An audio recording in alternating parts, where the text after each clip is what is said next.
No, it doesn't make me worry about the country, because I do not believe that any of the directors here did movies that were intended to focus only on the countries in which they happen to take place.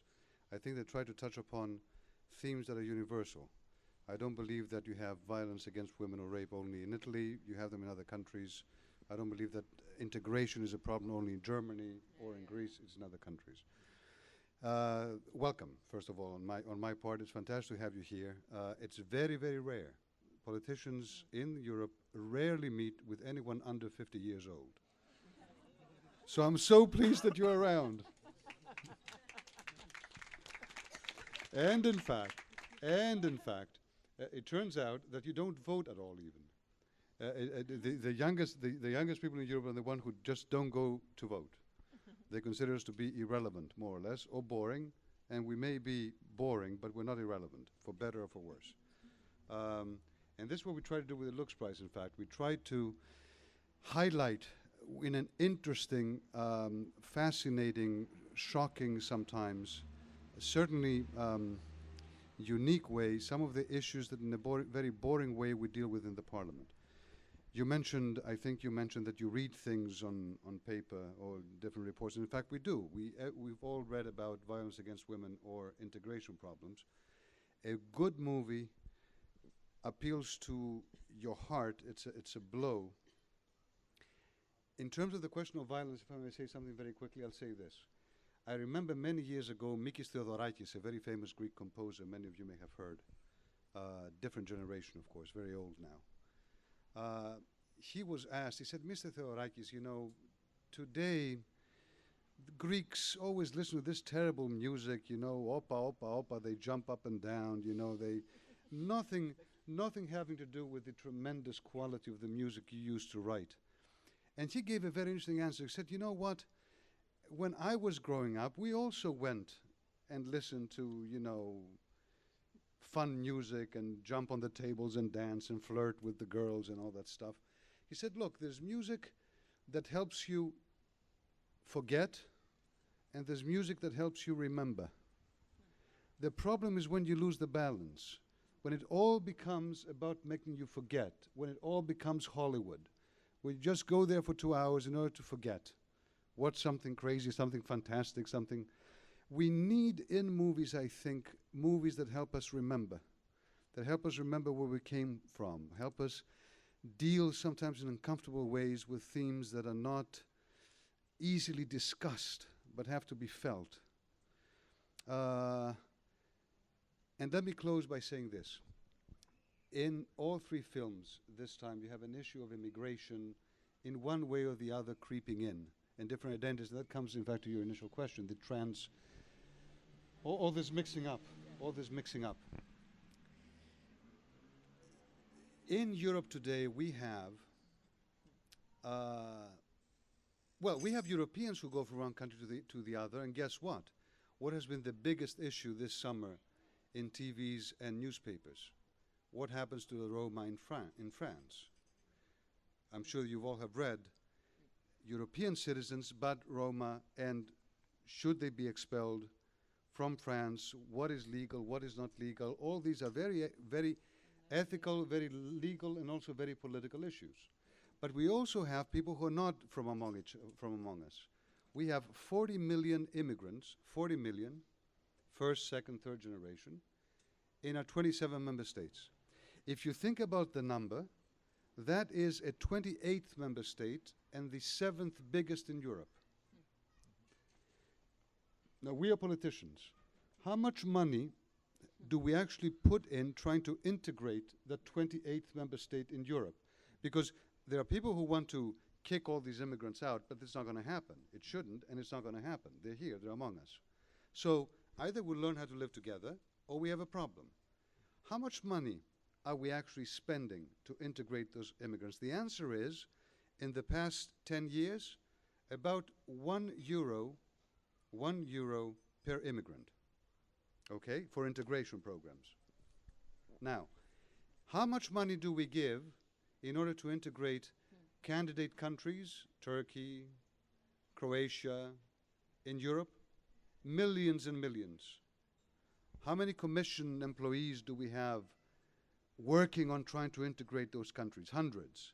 How many commission employees do we have thinking about the 28th member state in Europe? One, full-time, dealing with the issues of integration. We have a problem in Europe as politicians, and we have to learn how to deal with it. I can think of no better way than movies to do it, to close, because you asked that question. There's absolutely, I mean, how many of you have gone to a movie in the past, forget Venice, before Venice, the month before Venice? I bet everyone, if I were to ask you to raise your hands, would have gone to some movie. How many of you observed or watched or knocked on the door begging to enter and listen to a debate in your national parliaments? No one. I'm guessing. If anyone did, congratulations. It's not a bad thing, by the way. It's not a dirty word, politics, in my view, but that's a different story. Now, movies can change lives. Politics, in practice, do. In the most extreme forms can change lives either fantastically well or terribly bad. But on the daily, day-to-day life, politics is not that exciting, I'm afraid. Which is why we are lucky to be able to have directors such as these bringing those issues to the forefront. Maybe the question is especially for you, because I think there's in the air some kind of question. Yeah, it's always the question about the European identity. And I don't know if does exist the European identity or European feeling, but I'm pretty sure that exists the European interest in. So you were talking about the co-production, and my answer is the co-production the answer to the European interesting?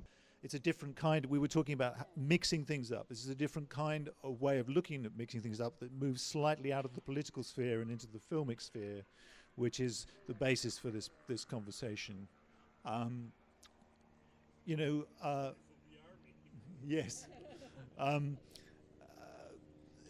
The Parliament supports the ability of the various national industries to work together within Europe through things like the media program. But I'm interested to hear from the filmmakers the extent to which they want to feel like, before I say that, I should say, of course, we all know that film is a globalized industry primarily, rather than one based on nations. That it employs, Hollywood employs people from all over the world. Every national cinema, if you can define any cinema now as a national cinema, tends to employ people from neighbor countries at least. But I'm just intrigued to ask the filmmakers how they feel about entering that kind of pluralistic universe as filmmakers, whether or not they want to, whether they feel that any aspect of their nationality needs to be preserved in their films, or whether they're happy to make a cinema that is polyglot or mixed up, Moi, je pense que, pour répondre, la coproduction aujourd'hui, pour un film d'auteur, c'est vital. C'est-à-dire, moi, mon film, il y a eu 3 pays, la Belgique, le Luxembourg et la France. Si j'avais pas eu ces 3 pays, mais je pouvais pas faire le film. Donc la coproduction aujourd'hui pour le film d'auteur, c'est primordial. Après, c'est un avantage et un inconvénient, c'est-à-dire que par exemple, je prends l'exemple du Luxembourg. Le Luxembourg a amené la moitié du budget du film. Et donc le Luxembourg apporte beaucoup d'argent, mais en contrepartie, je dois avoir 100 points. Bon, c'est un peu technique, mais c'est-à-dire que je dois prendre je dois tourner plus de 50% au Luxembourg. Or, mon film se passe à Bruxelles. Donc, on est obligé de faire comment je veux dire, c'était un peu n'importe quoi à un certain moment. C'est-à-dire que tous les extérieurs de Bruxelles, je les ai faits au Luxembourg. Donc, et tout ça parce que normalement, ça se passe dans un centre fermé, un centre de rétention administrative pour les Français. Et donc ce centre-là, normalement, on devait le tourner au Luxembourg. Mais comme au Luxembourg, ils sont riches, ils n'ont pas de... tout de suite, ils détruisent, ils reconstruisent. Donc on a été obligé de le faire en Belgique. Et donc de tourner Bruxelles au Luxembourg. Donc voilà le côté... la coproduction. C'est-à-dire que d'un côté, on peut faire le film. I think that co-productions for this kind of cinema, independent cinema, are absolutely essential nowadays.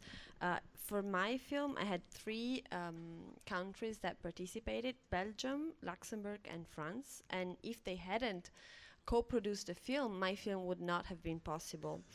Then is it an advantage or sometimes a disadvantage? There are certain situations that are a bit difficult or become paradoxical in a way. For example, Luxembourg contributed with 50% of the budget, so that was really good. But on the other hand, I had to, based on our agreement of co-production, to shoot at least 50% of the film in Luxembourg.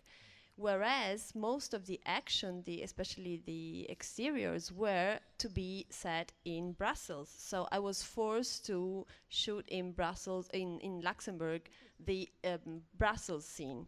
And on the other side, I wanted to shoot a few scenes of this center for immigrants, where immigrants are welcomed at first, in Luxembourg, but Luxembourg did not have the kind of structure, the facilities I was looking for, because they kept like rebuilding and rebuilding new places, and it didn't look exactly what I was looking like. So I mean, in the end, the paradox is that I ended up shooting the scenes in the wrong place.